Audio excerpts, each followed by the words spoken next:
শুরুতেই যে খবরের দিকে নজর রাখবো, কালকুলতলির নাবালিকার ময়নাতদন্ত হবে। ময়নাতদন্ত করবেন কল্যাণী এইমসের চিকিৎসকরা। এসিজেএম বারুইপুরকে উপস্থিত থাকার নির্দেশ বিচারপতির। গোটা ঘটনার নজরদারি করবেন কল্যাণীর এসডিপিও। নির্দেশ হাইকোর্টের বিচারপতি তীর্থঙ্কর ঘোষের।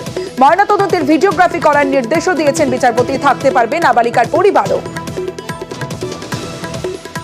এইমস কল্যাণীকে বলা হয়েছে আগামীকাল পোস্টমর্টম করতে।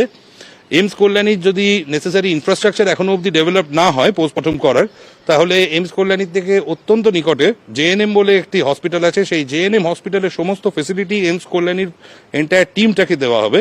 সেখানে রাজ্যের কেউ থাকতে পারবে না, শুধু ইনফ্রাস্ট্রাকচারটা ইউজ করার জন্য এইমস কল্যাণীর থেকে জেএনএম হসপিটালে যাবে। মেয়েটির বাবা মাকেও সেখানে মানে প্রেজেন্ট থাকার জন্য কোর্ট লিবার্টি দিয়েছে আর কি। মঙ্গলবার দিনকে কমপ্লায়েন্স রিপোর্ট ফাইল করতে হবে। অবশ্যই ভিডিওগ্রাফি তো হবেই, ভিডিওগ্রাফি করতেই হবে, আর জুডিশিয়াল ম্যাজিস্ট্রেটের প্রেজেন্সেই থাকবে। বারুইপুরের জুডিশিয়াল ম্যাজিস্ট্রেটকে ডিরেকশন দেওয়া হয়েছে যাতে তিনি প্রেজেন্ট থাকেন যখন পোস্টমর্টমটি হবে।